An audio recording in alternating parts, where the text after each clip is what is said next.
횡단보도에 그 초록불이 깜빡이기 시작할 때 지팡이를 짚고 되게 힘겹게 발걸음을 옮기시는 어르신들을 본 적 있으실 겁니다. 네, 아주 흔하게 볼 수 있는 풍경이죠. 그렇죠. 우리는 보통 그런 모습을 보면서 아, 나이가 들면 다 저렇게 되는 거지? 하고 생각하잖아요.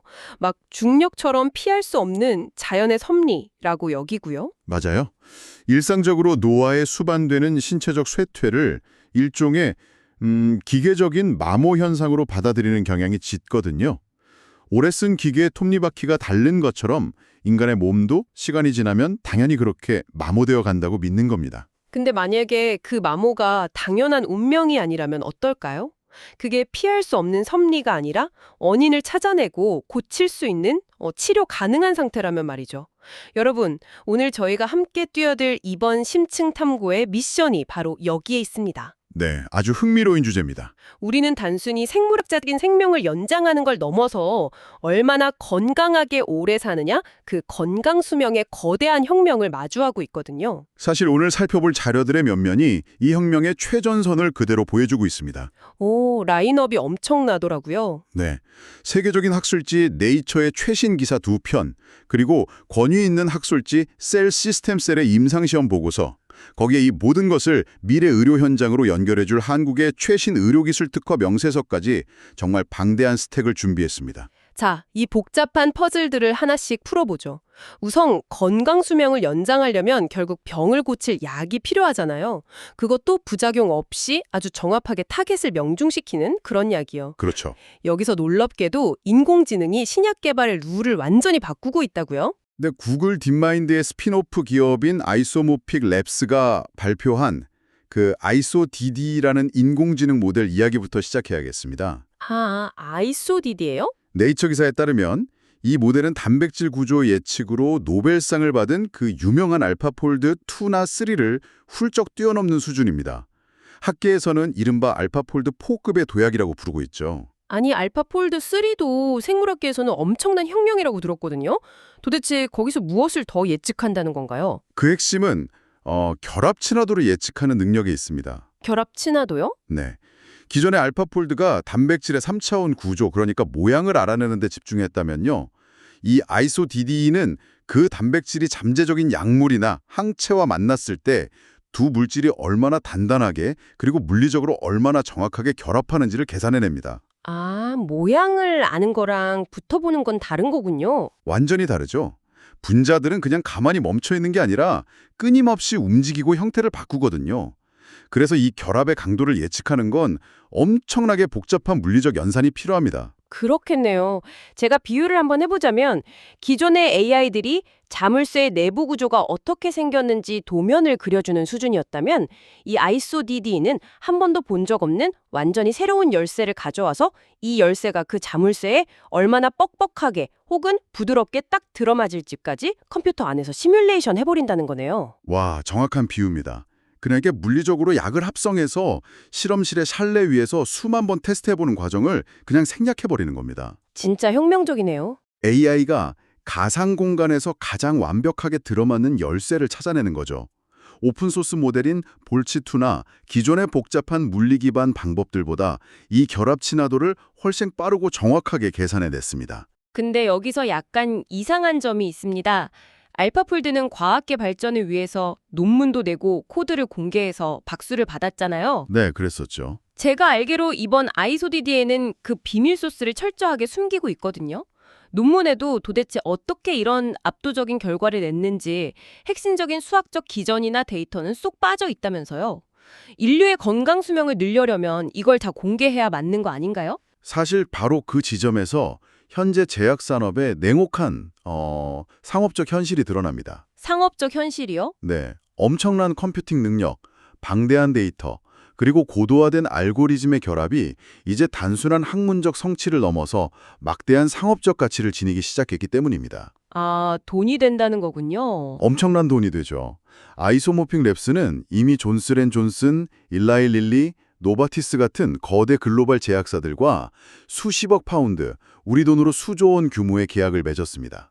기술 자체가 엄청난 부를 창출하는 독점적 엔진이 된 겁니다. 와, 수조 원이요? 그래서 오픈소스 진영인 볼스투 측에서는 좋아, 공개된 데이터만으로도 이 격차를 기필코 따라잡겠다 이렇게 나서면서 아주 팽팽한 긴장감이 돌고 있습니다. 저희는 어떤 쪽이 옳다고 판단하기보다는 이 거대한 흐름을 지켜볼 필요가 있겠죠. 그렇네요. 인류를 구원할 혁신적인 열쇠가 거대한 비밀금고 안으로 들어갔다는 게 약간 씁쓸하긴 한데 어쨌든 분자 단위에서 합성 약물을 디자인하는 속도가 무섭게 빨라지고 있다는 건 부정할 수 없는 사실입니다. 맞습니다. 근데 이렇게 AI가 분자 구조를 조립하는 합성 신약만으로는 노화라는 거대한 파도를 막기엔 한계가 있지 않나요? 아주 예리한 지적입니다. 인공지능이 아무리 정교한 분자를 만들어내도 노화처럼 우리 몸 전체의 시스템이 동시다발적으로 무너지는 현상을 단일 약물로 되돌리기는 사실 어렵거든요. 그렇죠. 여기저기 다 고장나는 거니까요. 그래서 생물학 그 자체, 즉 살아있는 세포를 약으로 쓰는 방향으로 시선이 완전히 옮겨가고 있죠. 드디어 세포 치료제로 넘어가는군요. 여기서 우리가 아까 오프닝에서 이야기했던 횡단보도를 건너시는 어르신들이 겪는 그 허약증에 대한 셀 스템셀 임상시험 보고서가 등장합니다. 네. 이 허약증이라는 게 단순히 나이가 들어서 몸이 예전 같지 않다, 이런 주관적인 느낌이 절대 아닙니다. 아, 병 같은 건가요? 50세 이상 인구의 최대 4분의 1이 겪는 매우 심각한 복합 증후군입니다. 신체의 지구력이 급격히 떨어지고 근육이 소실되고 체중이 줄어들죠. 어휴, 듣기만 해도 무섭네요. 한번 넘어지거나 감기에 걸리면 회복을 못해요. 그래서 결과적으로 사망 위험이 일반적인 노화 상태에 비해 훨씬 높아집니다. 건강 악화의 도미노가 시작되는 첫 번째 블록 같은 거군요. 근데 론제베론사의 라로메스트로셀 2B 이상 임상시험 결과를 보면 이거 완전 마법 같습니다. 수치가 아주 인상적이죠. 70세에서 85세 사이에 허약증 노인 148명을 대상으로 줄기세포를 투여했는데 본인의 세포도 아니고 건강한 젊은 기증자의 골수에서 채취한 중한엽줄기세포를 투여했어요. 호르의 루이지 연구팀의 이 결과는 노화의 시계를 진짜 거꾸로 돌릴 수 있다는 걸 보여줬거든요. 근데 잠깐만요. 네. 다른 사람의 세포를 내 몸에 그냥 넣는다고요? 우리가 장기 이식을 할 게 평생 면역 억제제를 먹어야 하는 것처럼 외부에서 들어온 세포는 우리 몸의 면역 체계, 특히 백혈구들의 집중 공격 대상이잖아요. 그렇죠. 원래는 그게 맞습니다. 이미 몸이 쇠약해질 대로 쇠약해진 허약증 노인분들께 면역 억제제를 막 들이붓는 게 가능한가요? 그게 일반적인 의학적 상식이긴 한데, 하지만 중간엽줄기 세포, 즉 MSC는 그 상식을 완전히 비껴가는 놀라운 면역학적 이점을 가지고 있습니다. 상식을 비껴간다고요? 네.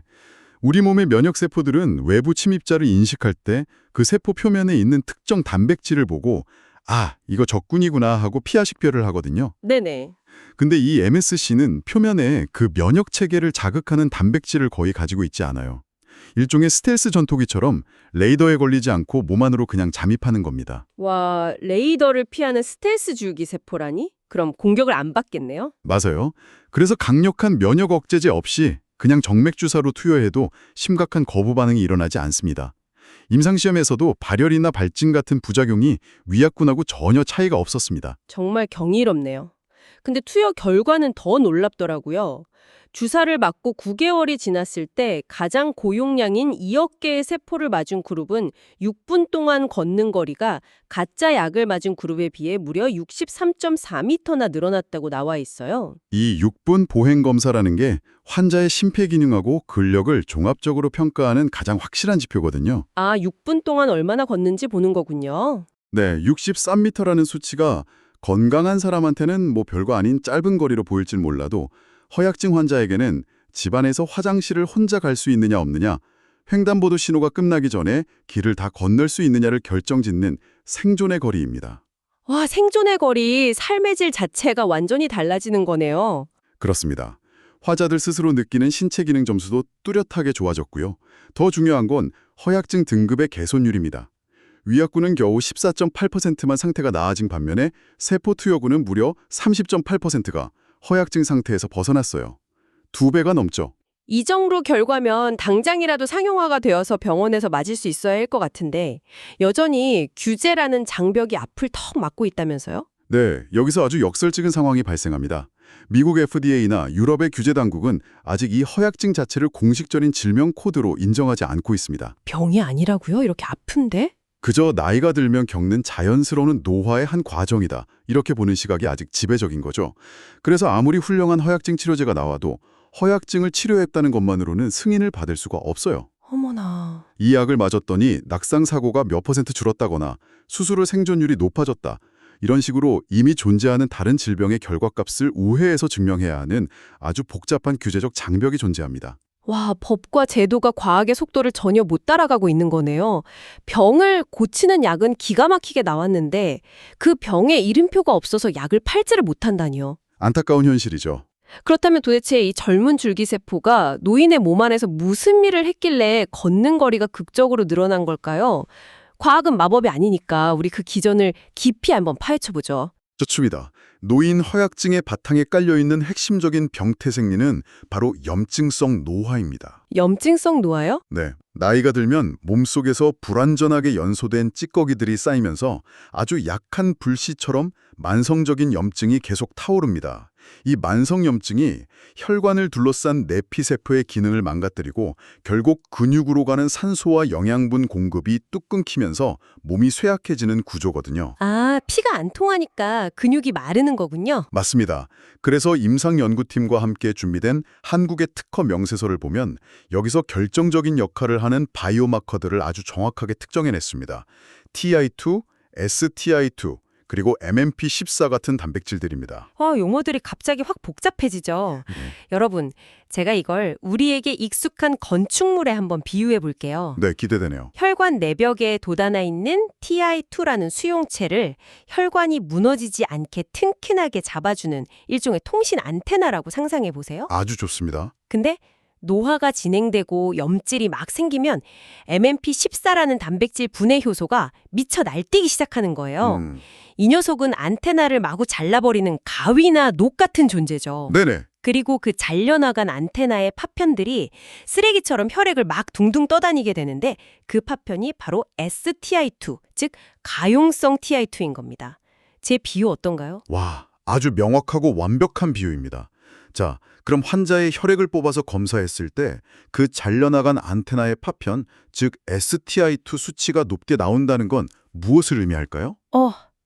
안테나가 막 박살나고 있다는 뜻이겠죠. 정확합니다. 지금 환자의 혈관이 심각하게 파괴되고 있고 몸속의 염증이 걷잡을 수 없이 치솟고 있다는 아주 결정적인 증거죠. 근데 투여된 줄기세포가 몸에 들어가면 일종의 국소적인 약국 역할을 합니다. 염증 부위로 자기가 알아서 찾아가서 TIMP2라는 물질을 마구 뿜어내죠. TIMP2요? 그건 뭔가요? 이 TIMP2가 바로 방금 말씀하신 그 가위, MMP14의 작동을 멈추게 하면 아주 강력한 방패입니다. 아, 줄기세포가 방패를 만들어서 가위를 고장내니까 안테나가 다시 제 역할을 시작하고 결과적으로 붕괴되던 혈관이 다시 튼튼하게 재건되는 거군요. 맞습니다. 실제 임상 데이터를 보면 그 기전이 완벽하게 증명되거든요. 1억 개나 2억 개의 고용량 줄기세포를 맞은 그룹은 투여 후에 혈중 STI2 농도가 확연하게 떨어졌습니다. 쓰레기가 줄어든 거네요. 네, 투여된 세포의 용량에 정확히 비례해서 안테나 파편이 줄어들었고 그 결과 근육에 다시 피가 쌩쌩 돌면서 환자들이 60m를 더 걸을 수 있게 된 겁니다. 야, 원인을 이렇게 명확히 알게 되니까 속이 다 시원하네요. 근데 여기서 현실적인 문제가 딱 하나 남습니다. 남의 골수에서 배양한 이 무균 상태의 줄기세포 치료제. 당연히 가격이 천문학적이겠죠. 이걸 모든 노인에게 무작정 다 놔줄 순 없잖아요. 절대 불가능하죠. 도대체 누구한테 얼마나 놔줘야 가장 효과가 좋을까 이걸 결정해야 하잖아요. 사실 그 지점이 바로 현대 맞춤형 의료가 직면한 가장 거대한 숙제거든요. 여기서 오늘 저희가 준비한 한국의 최신 특허가 아주 결정적인 해결책을 제시합니다. 어떤 특허죠? 이 특허 시스템은 앞서 말한 STI2 수치를 단순히 혈관이 얼마나 망가졌나 하고 확인하는 사후 관찰 지표로 쓰지 않아요. 치료를 시작하기도 전에 이 환자에게 2억 개의 세포를 투여하면 효과가 있을까? 이걸 미리 예측하는 강력한 예측 바이오마커로 시스템화한 것이 핵심입니다. 아, 그러니까 환자가 병원에 오면 일단 피를 뽑아서 STI2 수치를 먼저 보는 거네요. 수치가 굉장히 높게 나오면 이분은 지금 체내 가위질이 폭주해서 혈관이 엉망이니까 무조건 2억 개 고용량 투여가 직방이겠구나 이렇게 판단하는 거고요. 그렇죠. 반대로 수치가 낮으면 이건 혈관 염증 문제가 아니라 단순 근육 소실일 수 있으니 비싼 줄기세포를 쓰기보다는 재활운동에 집중하자. 이렇게 치료 전부터 전략을 짠다는 거군요. 근데 이거를 사람의 머리로 의사가 혼자 계산하는 게 아니라고요. 여기서 바로 미래 의료의 꽃이라고 불리는 인간 디지털 트윈 기술이 등장합니다. 디지털 트윈이요? 네, 환자의 초기 STI-E2 수치, 6분 보행거리, 악력, 연령 등의 생체 데이터를 이 특허 기반 플랫폼에 쫙 입력합니다. 그러면 컴퓨터 시스템 안에 그 환자의 생물학적 특성을 그대로 복제한 가상의 아바타, 즉 디지털 쌍둥이가 짠 하고 만들어집니다. 잠깐만요. 컴퓨터 안에 가상의 저를 만든다고요? 그렇습니다. 의사가 환자의 몸에 직접 약을 찔러 넣기 전에 이 디지털 트윈 플랫폼이 가상의 환자에게 5천만 개, 1억 개, 2억 개 등 다양한 용량의 세포를 가상으로 먼저 투여해보는 시뮬레이션을 막 돌립니다. 와, 대박이네요. 투여 후 12개월 동안 환자의 걷는 거리와 염증 수치가 어떻게 변할지 그 궤적을 예측해내는 거죠. 심지어 3개월, 6개월 단위로 약효가 어떻게 떨어질지 동적으로 모니터링해서 언제쯤 두 번째 투여를 해야 할지 그 정확한 타이밍까지 미리 다 산출해 줍니다. 여러분 이거 한번 상상해 보세요. 병원에 가서 수천만 원짜리 치료비를 결제하면서 의사 선생님, 제발 약효가 돌게 해주세요 하고 기도하는 시대가 끝나는 겁니다. 내가 주사 바늘을 꽂기 전에 컴퓨터 속에 내 디지털 쌍둥이가 먼저 약을 맞아보고 2억 개 투여 시 9개월 후 보행거리 60m 증가 예상, 이렇게 성적표를 미리 뽑아주는 거죠. 네, 고비용 의료 자원의 낭비를 막고 환자에게는 가장 확실한 효과를 보장하는 초개인화된 정밀 의료의 완성이죠. 부작용의 위험은 줄이고 효능은 극대화하는 완벽한 통제입니다. 완벽한 통제라 너무 멋진 말이긴 한데 하지만 디지털 트윈처럼 내 몸을 완벽하게 시뮬레이션 하는 건 솔직히 아직 조금 미래의 이야기잖아요. 그렇다면 이런 시뮬레이션 기술이 보편화되기 전인 지금 현재 우리는 혁신적인 신약의 안전성과 효과를 어떻게 확인하고 통제하고 있죠? 현재 방법이요? 결국 실험실 밖으로 나온 약이 수십만 명의 사람들에게 투여됐을 때 나오는 그 실제 처방 데이터를 무식할 정도로 방대하게 긁어 모아서 모니터링하는 수밖에 없지 않나요? 이 맥락에서 저희의 마지막 자료, 전 세계에서 가장 뜨거운 비만 및 당뇨 치료제 GLP-1의 네이처 기사를 짚어봐야겠습니다. 이 약 맞으면 췌장이 망가진다는 괴담이 꽤 오랫동안 돌았었잖아요. 네, 사실 혁신적인 신약이 대중에게 풀릴 때 예기치 못한 부작용의 공포가 퍼지는 건 어쩌면 당연한 수순이거든요.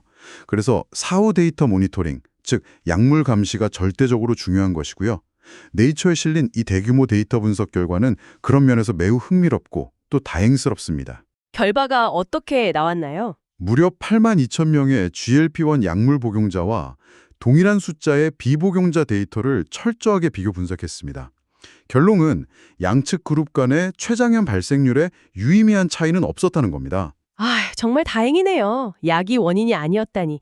근데 다행이라는 안도감 이전에 약간 근본적인 궁금증이 생겨요. 어떤 거요? 애초에 왜 하필 췌장에 문제가 생긴다는 무서운 가설이 나왔던 걸까요?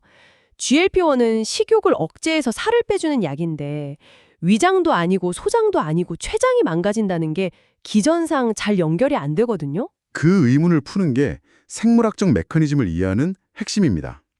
과학계가 그런 우려를 가졌던 데는 두 가지 논리적인 배경이 있었어요. 네네. 첫째로 GLP-1 약을 처방받는 환자분들은 기본적으로 중증 비만이나 제2형 당뇨를 앓고 계신 경우가 대다수잖아요. 그렇죠. 살 빼려고 맞는 거니까요. 근데 비만과 당뇨 그 자체가 이미 췌장염을 일으키는 아주 강력한 독립적 위험 요인입니다.